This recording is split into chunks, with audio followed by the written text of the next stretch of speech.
Halo semuanya, sekarang kalian lagi ada di podcast jurusan Komunikasi Bina Nusantara. Bersama saya di sini Karina Maudi dari jurusan Mass Communication di Binus University. Dan kali ini saya akan membicarakan tentang perjurnalisan nih guys. Tema pembicaraan kita kali ini yaitu emang seru jadi jurnalis. Dan topik yang kita bahas kali ini, aku sudah mengundang satu bintang tamu jurnalis top Indonesia yang udah gak perlu diragukan lagi pengalaman dan prestasinya. Andi Noya. Ini ada jutaan orang menonton kita di studio ini ya. Gimana kabarnya Bang Andi? Aku tuh selalu merasa baik dan selalu merasa bahagia. Wah, keren banget. Tadi Keren. habis acara ya Bang? Iya, apalagi ketemu teman-teman tadi mahasiswa itu energinya itu langsung aja naik dan positif sekali. Lancar semuanya? Lancar sekali. Saya tadi ketawa terus lihat Bang Andi loh di depan. Padahal istriku kalau lihat aku nangis terus. Jadi apa? Nah, kesanmu tentang aku dulu apa dong? Saya kira padahal Bang Andi tuh orangnya apa ya? Serius banget gitu loh Bang. Serius banget, rapi banget. Ternyata. Ya sekarang juga rapi sih. Cuman sekarang kayak diralat lebih sama dia. asik gitu. Ternyata asik banget, saya ketawa terus tadi. Oke, terima nontonin. kasih. Terima kasih. Nah di sini kita akan bahas tentang perjalanan karir Bang Andi sendiri nih Bang. Oke. Bang Jadi, Andi apa bisa yang mau ditanyakan? ceritain nggak gimana perjalanan awal jadi jurnalis? Karena saya dengar nih Bang Andi dulu punya fasilitas yang agak kurang ya untuk mencapai mimpinya yang sekarang. Bisa diceritain tuh Bang? Iya, jadi aku selalu merasa bersyukur, beruntung ya, Tuhan baik sekali dalam kehidupanku. Walaupun aku pernah dulu marah pada Tuhan karena merasa kenapa aku lahir dari keluarga yang kebetulan saat itu lagi susah ya, kesulitan secara ekonomi, kemudian berpisah ayah dan ibuku, dan kemudian banyak sekali tantangan dalam kehidupan ya, baik pendidikan maupun dalam kehidupan sehari-hari. Jadi aku sempat ketika umur 40 tahun aku bilang, Tuhan ini gak benar. Kenapa aku harus lahir dari keluarga miskin, kemudian kenapa orang tua aku berpisah, kemudian kenapa ketika aku memulai karirku dan kemudian Tuhan menambahkan tanda kutip ujian itu atau cobaan itu dalam hidupku ketika aku harus tanda kutip lah mengadopsi 8 ponakanku ya, dimana itu adalah anak kakak-kakakku, kakak perempuan yang meninggal karena kanker. Ada yang suaminya satu pergi begitu aja meninggalkan anak-anaknya, satu lagi juga meninggal. Jadi aku aku punya 3 anak ditambah dengan 8 anak. Jadi pada saat 11 anak itu aku merasa berat sekali hidup ini. Dan itu aku merasa tidak adil ya. Tapi belakangan aku kemudian menyadari, oh ini rencana Tuhan dalam hidupku. Pertama aku dipertemukan dengan guruku di kelas 4 SD namanya Bu Ana. Bu Ana inilah orang pertama yang menemukan talentaku, yaitu kemampuanku dalam menulis. Dan dia orang pertama yang menyebutkan profesi yang cocok buat aku adalah menjadi wartawan ya.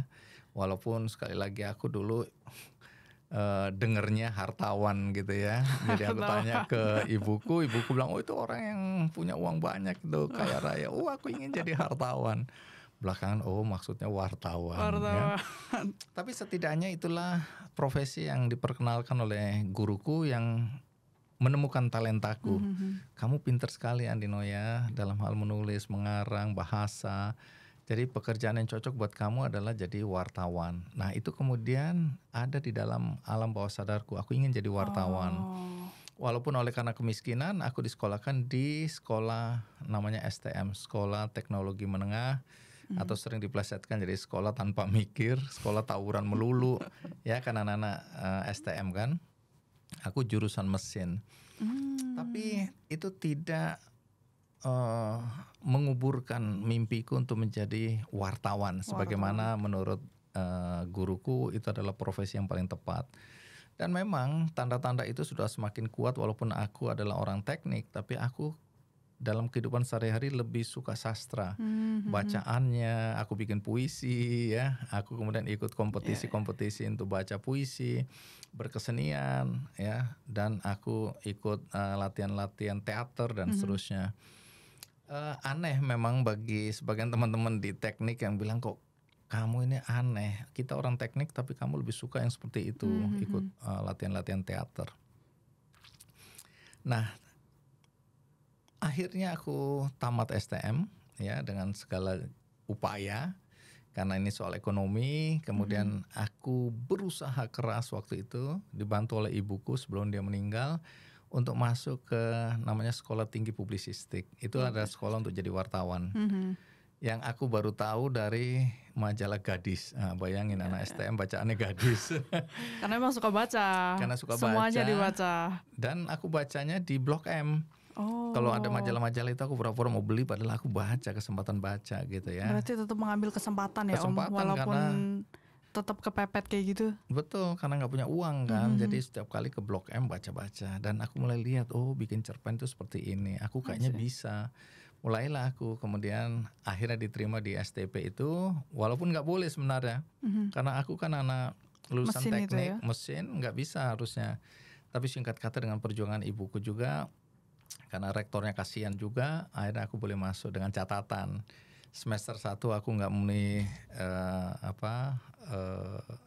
standar akademik tertentu, aku harus keluar. Tapi ya sampai hari itu aku ternyata punya prestasi, bahkan baru tingkat 2 aja sudah diminta jadi asisten dosen, udah dipersiapkan gitu kan.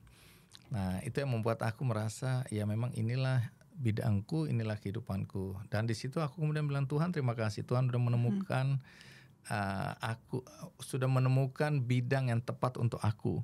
Dimana sekarang kalau aku lihat aku berkarya di bidang ini tuh betul sekali. Pertama, aku bisa menceritakan kisah hidupku. Ya, aku bikin buku, kemudian bertemu dengan teman-teman kayak mahasiswa hari ini, dan kemudian penonton di acara televisi. Karena dari situ aku kemudian merasa oh ini Tuhan memang dulu ketika aku lahir ditempa dengan kesulitan hidup.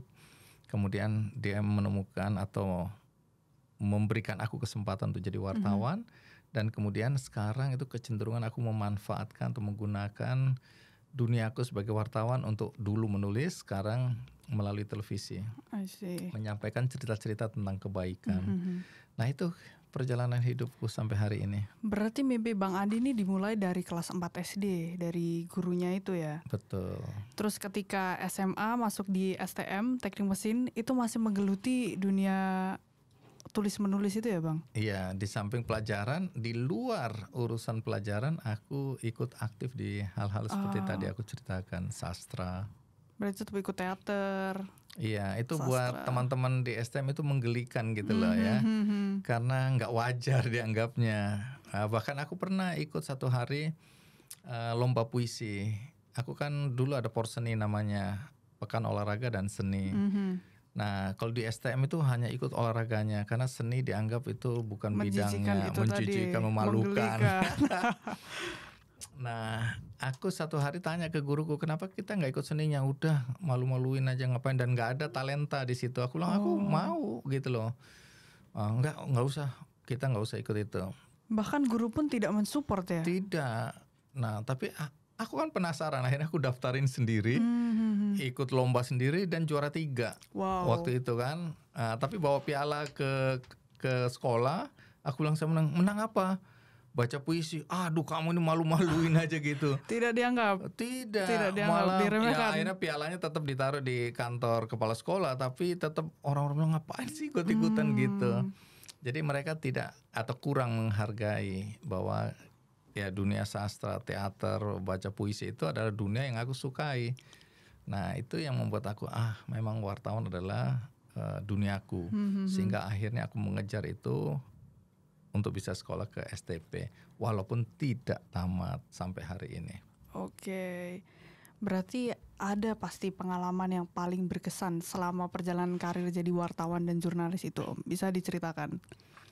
Jadi kalau ketemu tokoh-tokoh itu salah satu manfaat besar yang aku dapatkan. Aku ini kan karena dulu hidup terlalu lama miskin, sehingga itu introvert. Malu untuk ketemu orang, gak percaya diri. Sering diolok-olok, dibully, sehingga aku kehilangan kepercayaan diri, akhirnya introvert. Lebih baik aku lebih suka di kamar, di rumah, atau menyendiri. Sampai hari ini sebenarnya aku lebih suka, lebih nyaman kalau sendirian, baca buku, ngopi dan seterusnya. Tapi justru karena profesi wartawan itu kan aku harus bertemu dengan orang.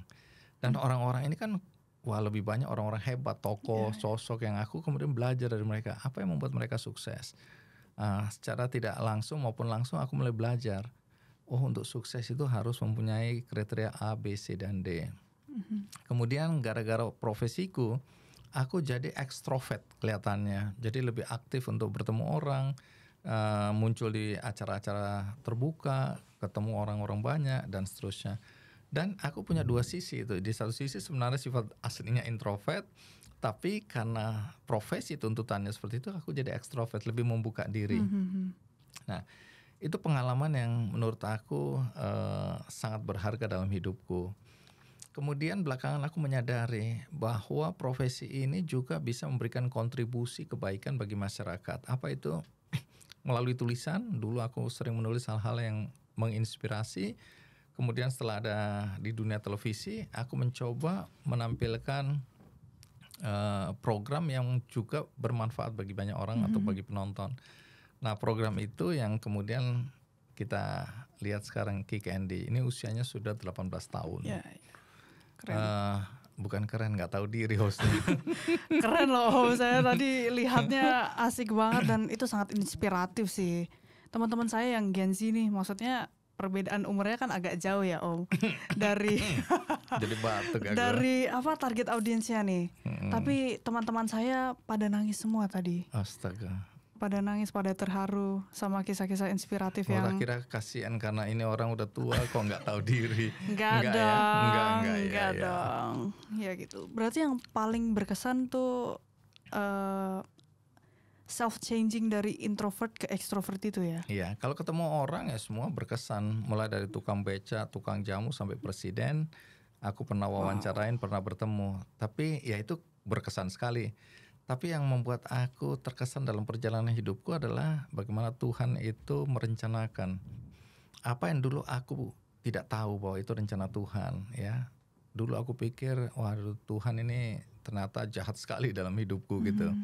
Nah, baru belakangan aku menyadari, oh Tuhan terima kasih. Kamu sudah menempa aku dari sejak aku kecil. Kamu mengasah hatiku. Aku punya empati yang luar biasa besar hari ini. Dengan profesiku aku bisa membantu banyak orang. Aku sekarang punya benihbaik.com ya, di mana kita menggalang dana untuk membantu saudara-saudara kita yang membutuhkan dukungan dan seterusnya. Jadi ya inilah rencana Tuhan dalam hidupku yang aku baru tahu setelah 40 tahun hidupku. Ya. Oh Tuhan terima kasih. Jadi hari ini aku selalu bangun pagi dan bersyukur. Aku punya keluarga yang baik.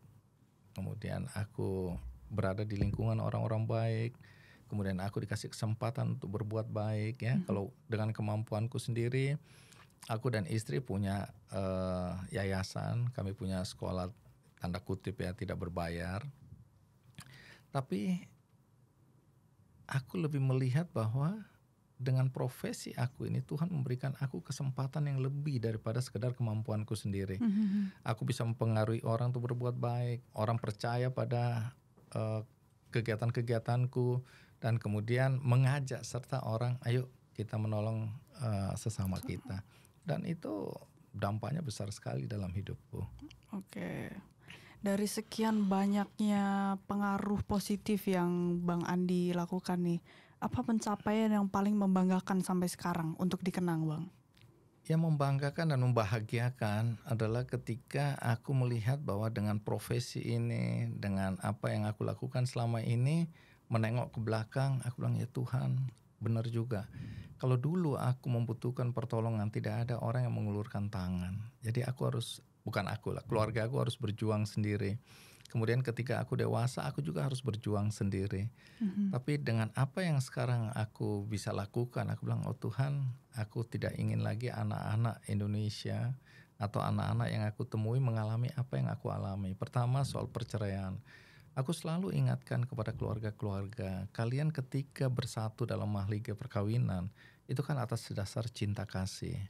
Kemudian kalian punya buah hati, itu kan karena cinta kasih juga. Tapi ketika kalian bermasalah, orang-orang dewasa ini, kalian berpisah tanpa memperhatikan perasaan anak buah cinta kalian. Kalian menafikan itu, kalian menganggap dia benda mati, kalian tidak menghargai perasaan dia. Jadi aku ingatkan kepada orang-orang dewasa, kalau kalian tidak berpisah, pikirkan lebih jauh lagi apakah itu langkah yang terbaik. Mungkin langkah terbaik bagi kalian, tapi tidak bagi buah hati kalian. Kalian tidak bisa merasakan anak-anak yang kemudian tumbuh dan besar dari keluarga broken home. Kalian menghancurkan masa depan mereka sehingga mereka terjebak narkoba, seks bebas, kemudian mereka terlibat dalam dunia kriminal dan hal-hal yang negatif lainnya. Jahat sekali kalau kalian lakukan itu. Jadi aku selalu ingin agar setiap keluarga itu bahagia, setiap keluarga rukun, jangan ada perceraian, karena aku mengalami itu. Jadi aku sering menyampaikan hal-hal semacam ini. Kemudian bagi anak-anak miskin, aku bilang kalian juga tetap punya masa depan, kalian punya hak untuk sukses. Kalau lahir dari orang tua miskin bukan berarti kalian harus miskin selamanya. Kalian lahir dari ayah ibu yang berpendidikan rendah bukan berarti kalian tidak bisa berpendidikan tinggi. Jadi kalian punya kesempatan, ayo raih kesempatan itu. Jadi di rumahku di desa, aku sekarang tinggal di desa. Waktu kami mau bangun rumah, istriku bilang, apakah kita tidak membuat rumah yang sama dengan orang-orang di desa? Gitu kan, ada yang ya disesuaikan aja. Aku bilang enggak. Aku pertama ingin rumah yang aku desain sendiri dan aku merasa nyaman, bentuknya aku enggak membatasi. Kemudian jadilah rumahku ini. Istriku bilang apakah kita harus bangun misalnya atau buat WC jongkok, karena di rumah itu kami punya satu ruang serbaguna di mana situ ada tempat untuk rapat-rapat lura-lura, camat, karang taruna, anak-anak mahasiswa dan seterusnya. Dan itu toiletnya semua klosetnya itu semua duduk. Nah, istriku bilang, apa enggak kita sesuaikan aja jongkok? Aku bilang enggak. Biarkan anak-anak desa, karena di situ juga anak-anak pesantren juga memanfaatkan tempatku. Biarkan anak-anak desa melihat satu kehidupan berbeda, peradaban baru mungkin dalam hidup mereka, yaitu ada WC yang bukan jongkok tapi duduk. Nah, mereka akan bertanya, ini apa, bagaimana? Kan mereka akan berada di satu titik ketika perkembangan teknologi dan ekonomi berkembang. Mereka akan sampai pada tahapan itu. Apakah di hotel, di tempat-tempat umum gitu kan. Jadi memperkenalkan tanda kutip ya peradaban baru dalam hidup mereka. Kedua, kalau mereka bilang kenapa rumah ini bagus sekali gitu loh, kenapa jomplang dengan masyarakat sekitarnya, aku akan bilang justru aku hadir untuk menunjukkan, hei anak-anak desa, orang tuamu boleh buru tani, orang tuamu boleh tukang nderes kelapa, orang tuamu bilang ini boleh itu, kalian boleh hidup dalam, tapi kalian harus punya mimpi. Aku nggak merasa bersalah karena aku dulu anak miskin. Kecuali aku anaknya konglomerat, aku datang ke situ, aku bangun rumah bagus tanpa memedulikan perasaan dari masyarakat. Aku bisa bilang aku dulu miskin. Jadi kalau kalian anak-anak sekarang merasa kalian miskin, kalian bisa juga seperti aku. Jadi aku memberikan contoh bahwa siapapun bisa sukses. Dan aku bilang bahwa rumah ini aku bangun dari pertama keringatku. Aku bukan koruptor, aku tidak korupsi, aku tidak berbuat jahat dalam hidupku. Kemudian ini hasil menabung. Jadi kalau kalian mau sukses, ya kalian mulai memikirkan masa depan kalian, menabung, berhemat, sehingga apa yang menjadi mimpi kalian, kalian bisa wujudkan. Tidak ada mimpi yang tidak bisa diwujudkan kalau kita tidak berusaha sekeras mungkin. Mimpi orang bisa beda-beda, tapi dengan demikian aku juga mengajarkan kalau kalian bermimpi. Ini kalau anak-anak di desa itu mimpinya tuh nggak tinggi-tinggi, karena mereka bilang nggak akan mungkin jadi dokter, nggak akan mungkin jadi ini, mungkin dia mimpinya jadi driver gitu ya. Bukan berarti driver rendah, tapi tidak lebih tinggi daripada itu. Jadi security, ya jadi polisi dengan pangkat ya sama dengan bapaknya, mungkin tidak terlalu tinggi. Jadi terlalu kompleks memikirkan mimpi yang terlalu tinggi buat anak-anak. Enggak, aku bilang mindset kalian harus berubah. Aku bukan ngomong sama anak-anaknya, tapi dengan lingkungan ya. Jadi anak-anak itu aku bilang kamu juga punya hak. Kita ajarin bahasa Inggris ya kalau di kampung di mana aku punya sekolah ini. Itu anak-anak ya anak-anak dari keluarga yang bawah. Tapi kami bilang kalian juga punya kesempatan. Terakhir ini sudah 15 tahun lebih ya. Jadi ketika aku bertemu dengan ada satu anak, istriku bilang, kamu kenal nggak anak ini? Aku lupa ingat. Aku bilang kenapa? Ini anak yang dulu sekolah di sekolah kita yang pertama kali di PAUD, sekarang udah masuk mahasiswa. Bangga juga aku, artinya ada perubahan yang kita lakukan ketika kita berada di satu tempat. Nah, itu yang membuat hidupku sekarang ini menjadi bermakna ketika hidupku bukan untuk diriku sendiri, untuk keluargaku, tapi hidupku juga bisa bermanfaat bagi orang-orang di sekitarku atau orang-orang banyak dengan memanfaatkan profesiku sebagai jurnalis. Keren banget emang, sangat inspiratif dan membawa pengaruh baik ya Bang Andi. Terus aku penasaran banget, aku ngeliat Bang Andi ini orangnya tenang banget menghadapi semua masalah kayak tadi yang diceritakan itu dengan oke, Tuhan bakal kasih jalan. Terus kalau Bang Andi gitu pernah burn out gak sih? Gimana cara menyikapi burn out itu Bang? Aku juga dulu meledak-ledak ya. Namanya juga ini kalau sekarang di usia gini lebih tenang. Tapi ada waktu di mana kalau tanya teman-teman di Metro TV, aku ini orangnya keras sekali ya. Aku orang yang taat pada aturan main. Aku orang yang disiplin, aku yang orang keras ketika kita sudah bikin aturan, ya kita taat pada aturan itu. Jadi banyak kejadian di mana aku maaf nih ya memberhentikan banyak wartawan. Mereka nggak boleh terima amplop ya, pegang amplop pun aku pecat dan itu aku lakukan karena aku bilang ini profesi yang kita harus hargai, kita hormati. Terus kalau kita sepakat dulu pakai dasi. Jadi ada anak yang nggak mau pakai dasi, ya udah keluar kamu. Aku sendiri aja pakai dasi. Bahkan yang paling unik dalam hidupku, aku ini pemimpin redaksi. Tapi ketika satu hari ke Amerika ikut presiden, terus malam hari ketika aku sudah copot dasi, tiba-tiba berpapasan dengan Menteri Luar Negeri. Aku langsung memanfaatkan momen itu dengan mewawancarai menteri itu kan. Aku bilang, Pak boleh nggak saya wawancara sebentar aja gitu.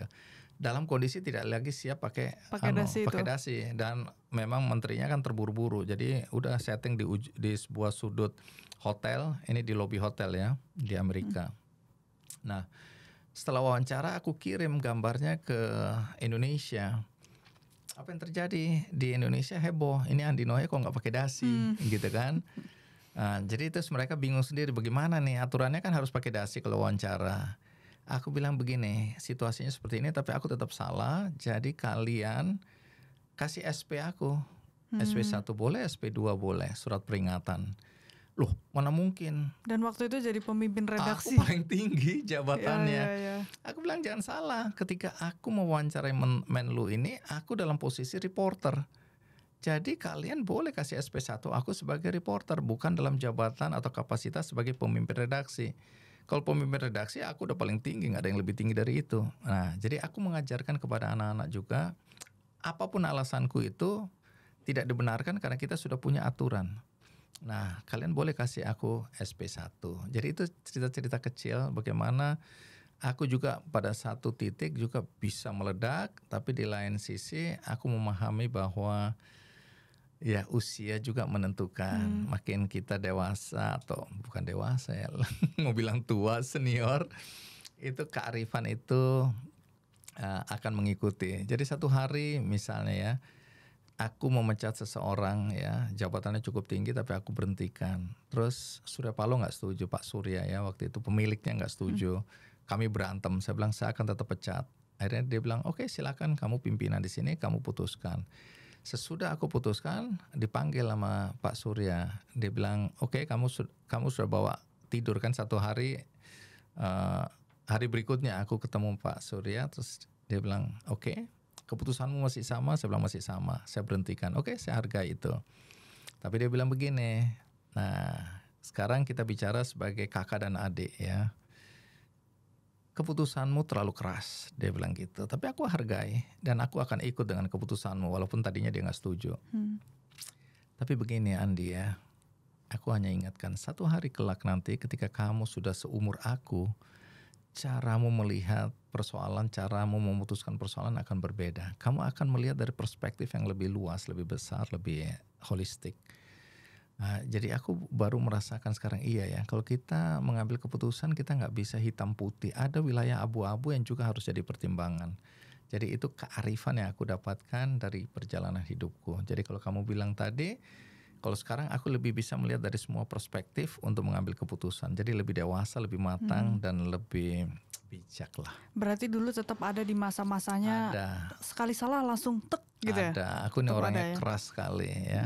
Keras dalam prinsip. Ya. Tapi kan ada ruang abu-abu tadi yang dulu aku nggak bisa lihat. Aku bilang hitam-hitam, putih-putih. Kalau salah-salah, enggak. Tapi ada yang harusnya bisa dilihat, perspektifnya bisa berbeda-beda. Dan itu didapatkan ketika sudah bertambah umurnya ya Bang? Usia itu tidak bohong adalah menambah kita untuk lebih bijak. Oke, begitu. Oke Bang. Terus sekarang anak-anaknya Bang Andi sendiri nih kayaknya ikut berkecimpung di dunia jurnalis, podcast gitu. Gimana pendapatnya Bang Andi itu? Begini, aku punya gerakan namanya Lentera Jiwa. Lentera Jiwa itu passion ya. Bersama Nugi penyanyi, kami keliling ke berbagai kampus. Karena waktu itu aku melihat banyak anak-anak muda, mahasiswa yang tersesat, menderita. Apa itu?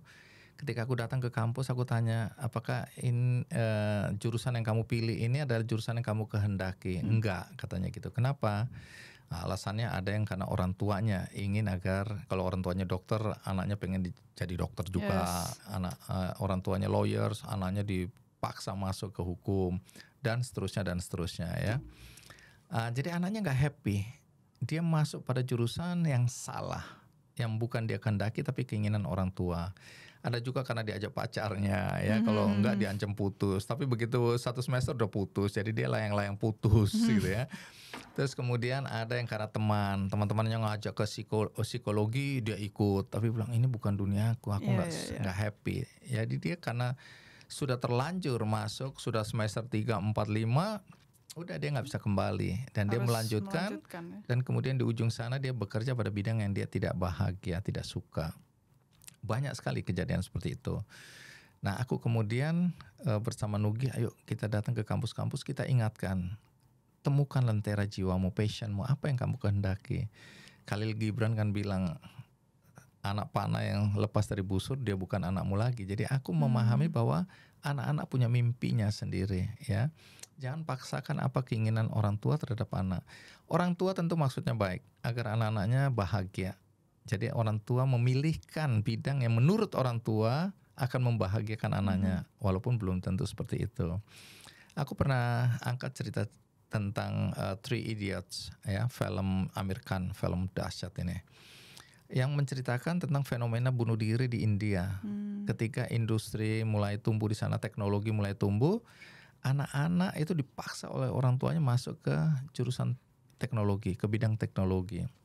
Padahal ada anak yang kepingin jadi fotografer, ya, bidang-bidang yang berbeda dari pilihan orang tua. Orang tua merasa, wah ini anak-anak yang lulusan teknologi ini dibayar mahal, punya masa depan dan seterusnya. Nah, kemudian Amir Khan mengingatkan bahwa setiap anak punya passionnya, punya lentera jiwanya. Nah, aku kan ada lagunya Nugi tuh, judulnya juga Lentera Jiwa. Nanti dengerin kali liriknya bagus sekali yang menunjukkan bagaimana anak-anak yang tersesat di bidang yang dia tidak cintai. Aku beruntung karena guruku yang kelas 4 SD tadi, guruku yang di kelas 4 SD tadi itu yang menemukan lentera jiwaku. Tapi berapa banyak anak yang tidak menemukan lentera jiwanya. Orang tua yang memaksakan kehendaknya. Itu menyiksa anak. Jadi banyak sekali orang yang bekerja pada bidang yang dia tidak sukai. Bisa saja sukses, tapi dia tidak bahagia.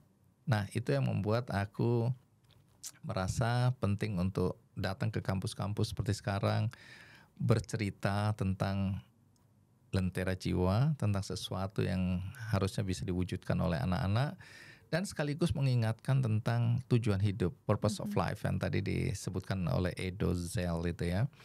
Dimana aku lihat juga banyak anak muda yang mulai flexing ya. Jadi ada kesan bahwa sukses itu ukurannya materi. Berapa banyak mobil yang kamu punya, berapa miliar rumah yang kamu miliki dan seterusnya. Itu berbahaya. Kenapa? Orang-orang yang akhirnya mengejar materi sebagai tujuan hidup gak pernah bahagia. Karena orang itu merasa tidak akan pernah cukup. Satu mobil tadinya dia pikir dia akan bahagia dan bangga. Begitu dia lihat kiri kanan ada yang punya 5 mobil, dia ingin lebih daripada itu. Ada yang punya rumah lebih mahal dari itu, dia ingin, dan keinginan duniawi seperti itu, keinginan materi itu nggak pernah selesai. Kita lihat orang-orang yang Setuju. korupsi. Orang-orang yang korupsi itu orang-orang kaya yang sudah punya segalanya, punya rumah sekian, lebih dari 1, 2, 3, ada yang sudah punya mobil dan seterusnya. Kenapa mereka masih korupsi? Karena merasa belum cukup, ya. Terus kita lihat aja anak-anak konglomerat, anak-anak orang kaya banyak yang terjebak narkoba juga. Harusnya kan mereka bahagia karena ada materi yang berlimpah, yang pamer-pamer di Instagram tentang kekayaan, tapi kemudian ketika masuk pengadilan karena narkoba mereka bilang bahwa mereka tidak bahagia dalam hidup. Bagaimana mungkin?